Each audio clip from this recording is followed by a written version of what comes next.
Hi hello ನಮಸ್ಕಾರ ಎಲ್ಲರಿಗೂ ಚೆಬ್ಬಿ ಕ್ರಿಯೇಷನ್ಸ್ಗೆ ಸ್ವಾಗತ. ನಾನು ನಿಮ್ಮ ಕನ್ನಡತಿ ಮಧು ಮಾತಾಡ್ತಾ ಇದ್ದೀನಿ. ಇವತ್ತು ಯಾಕೆ ಸ್ಟವ್ ಮೇಲೆ ಏನು ಮಾಡ್ತಾ ಇದ್ದೀನಿ ಅಂತ ನೋಡ್ತಾ ಇದ್ದೀರಾ. ಇವತ್ತೆಲ್ಲ ಪೂಜೆ ಎಲ್ಲ ಮಾಡಿ ಸ್ಟಾರ್ಟ್ ಮಾಡಿದ್ದೀನಿ ಅಂದರೆ ಇಷ್ಟು ದಿನ ನಾನು ನಂದು ಹೇರ್ ಕೇರ್ ರೊಟೀನ್ನ ಮಾಡ್ಕೋತಾ ಇದ್ದೆ. ಹರ್ಬಲ್ ಶಾಂಪೂ ಆಗ್ಬೋದು, ಹೇರ್ ಆಯಿಲ್ ಆಗ್ಬೋದು, ಇದೆಲ್ಲ ಇವಾಗ ನಾನು ಫ್ರೆಂಡ್ಸು ಕೇಳ್ತಾ ಇದ್ದಾರೆ, ಅಕ್ಕಪಕ್ಕದವ್ರು ಕೇಳ್ತಾ ಇದ್ದಾರೆ. ಒಂದಷ್ಟು ಜನಕ್ಕೆ ಮಾಡಿಕೊಡ್ಬೇಕಾಗಿತ್ತು ಹೇರ್ ಆಯಿಲ್ನ, ಹಂಗಾಗಿ ಸ್ವಲ್ಪ ಜಾಸ್ತಿ ಪ್ರಿಪೇರ್ ಮಾಡ್ತಾ ಇದ್ದೀನಿ.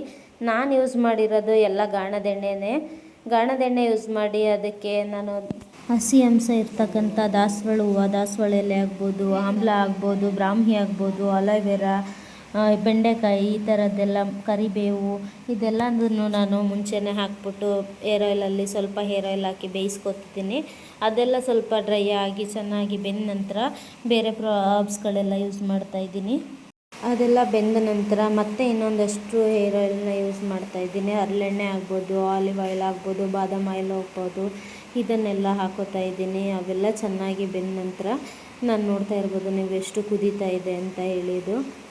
ತುಂಬ ಅಂದರೆ ಒಂದು 2 hours ಬೇಯಿಸಿದ್ದೀನಿ. ಇದನ್ನೆಲ್ಲ ಹರ್ಬ್ಸ್ಗಳು ಹಾಕಿರೋದ್ರಿಂದ, ಹಸಿ ಅಂಶ ಆಗಿರೋದ್ರಿಂದ ಹೇರ್ ಆಯಿಲು ಹಾಳಾಗಬಾರ್ದು, ಹಂಗಾಗಿ ತುಂಬ ಟೈಮ್ ಬೇಯಿಸ್ತಾ ಇದ್ದೀನಿ. ಅದನ್ನು ನೋಡ್ತಾ ಇದ್ದೀರಲ್ಲ, ಲಾವಂಚ ಬೇರಾಗ್ಬೋದು, ಜಡಮಾಂಸೆ ಆಗ್ಬೋದು, ಈ ಥರ ಒಂದು 25 ಹರ್ಬ್ಸ್ನ ಹಾಕಿದ್ದೀನಿ ನಾನು. ತುಂಬ ಚೆನ್ನಾಗಾಗುತ್ತೆ ಹೇರ್ದು ಡ್ಯಾಂಡ್ರಫ್ ಎಲ್ಲ ಕಂಟ್ರೋಲ್ ಆಗಿ ಹೇರ್ ಗ್ರೋತ್ ಆಗಿ ಈ ವೈಟ್ ಹೇರ್ ಬಂದಿರೋರಿಗೆ ಬ್ಲ್ಯಾಕ್ ಹೇರ್ ಆಗಿ ಕನ್ವರ್ಟ್ ಆಗ್ತಾ ಬರುತ್ತೆ. ನೀವು ಯೂಸ್ ಮಾಡ್ತಾ ಕಾಲಕ್ರಮೇಣ ತುಂಬ ಚೆನ್ನಾಗಿದೆ.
ನೋಡಿದ್ರಲ್ಲ ನಾನು ಎಷ್ಟೆಲ್ಲ ಹರ್ಬ್ಸ್ಗಳನ್ನ ಹಾಕಿ ಹೇರ್ ಆಯಿಲ್ನ ಪ್ರಿಪೇರ್ ಮಾಡಿದ್ದೀನಿ ಅಂತ ಹೇಳಿ. ಯಾವುದೇ ಕಾರಣಕ್ಕೂ ಇದು ಹೇರ್ ಆಯಿಲು ಕೆಡಲ್ಲ. ನಾನು 1 ಲೀಟ್ರ್ ಇರೋದು, 1 ಲೀಟರ್ ಹೇರ್ ಆಯಿಲ್ ಹಾಕಿದ್ರೆ ಅದು ಅರ್ಧ ಮುಕ್ಕಾಲು ಲೀಟ್ರ್ ಬರಬೇಕು, ಅಲ್ಲಿವರೆಗೂ ಕುದಿಸ್ತೀನಿ. ಅಷ್ಟರಲ್ಲಿ ಎಲ್ಲ ಹರ್ಬ್ಸ್ಗಳು, ಹಸಿ ಹರ್ಬ್ಸ್ ಏನಿರುತ್ತೆ ಅದೆಲ್ಲ ಕೂಡ ಚೆನ್ನಾಗಿ ಹೇರ್ ಆಯಿಲಲ್ಲಿ ಬೆಂದಿರುತ್ತೆ. ಹಾಗಾಗಿ ಯಾವುದೇ ರೀತಿ ಹೇರ್ ಆಯಿಲು ಹಾಳಾಗೋದಿಲ್ಲ.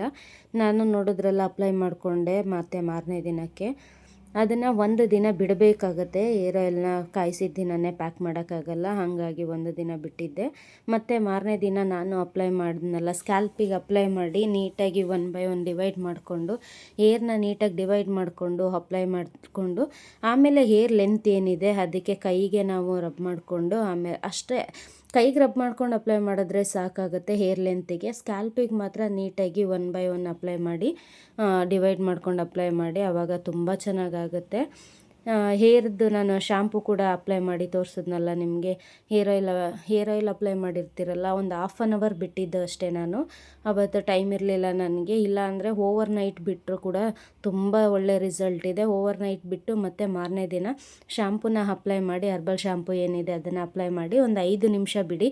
ಬೇರೆ ಯಾವುದು ನೀವು ಕೆಮಿಕಲ್ಸ್ ಶಾಂಪು ಯೂಸ್ ಮಾಡ್ತೀರಾ ಅದನ್ನು ಅಪ್ಲೈ ಮಾಡಿ ಬಿಡಬೇಡಿ ದಯವಿಟ್ಟು. ಹರ್ಬಲ್ ಶಾಂಪು ಆದರೆ ಮಾತ್ರ ಅಪ್ಲೈ ಮಾಡಿ 5 ನಿಮಿಷ ಬಿಟ್ಟು ಆ ನಂತರ ಸ್ನಾನ ಮಾಡಿದ್ರೆ ತುಂಬ ಒಳ್ಳೆ ರಿಸಲ್ಟ್ ಇರುತ್ತೆ. ಹೇರ್ ಕೂಡ ತುಂಬ ಚೆನ್ನಾಗಾಗುತ್ತೆ ಅಂತ ಹೇಳ್ತಾ, ಯಾರಿಗೆಲ್ಲ ಬೇಕು ಕಾಂಟ್ಯಾಕ್ಟ್ ಮಾಡಿ. ಯೂಟ್ಯೂಬು, ಇನ್ಸ್ಟಾ, ಎಫ್ ಬಿನಲ್ಲಿ ಕಾಂಟ್ಯಾಕ್ಟ್ ಮಾಡ್ಬೋದು ನೀವು ನನಗೆ. ಯಾರಿಗಾದರೂ ಹೇರ್ ಆಯಿಲು ಶಾಂಪು ಬೇಕಿದ್ದರೆ ಅದರಲ್ಲೇ ಮೆಸೇಜ್ ಮಾಡಿ ಅಂತ ಹೇಳ್ತಾ, ಕಾಂಟ್ಯಾಕ್ಟ್ ನಂಬರ್ ಇನ್ನೂ ಹಾಕಿಲ್ಲ, ನಾನು ಮುಂದಿನ ದಿನಗಳಲ್ಲಿ ಹಾಕ್ತೀನಿ. ಇದಾಗಿತ್ತು ನನ್ನ ಇವತ್ತಿನ ವಿಡಿಯೋ. ಯಾರಿಗೆಲ್ಲ ಇಷ್ಟ ಆಯಿತು ಕಾಂಟ್ಯಾಕ್ಟ್ ಮಾಡಿ ನನ್ನನ್ನು. Thank you so much everyone. Chebbi ಕ್ರಿಯೇಷನ್ಸ್ನ ಲೈಕ್ ಮಾಡಿ, ಶೇರ್ ಮಾಡಿ, ಕಮೆಂಟ್ ಮಾಡಿ, ಹಾಗೆ ಸಬ್ಸ್ಕ್ರೈಬ್ ಮಾಡೋದನ್ನ ಮರಿಬೇಡಿ ಅಂತ ಹೇಳ್ತಾ ಮುಂದಿನ ವಿಡಿಯೋದಲ್ಲಿ ಸಿಗುವ ಗೈಸ್. ಬಾಯ್.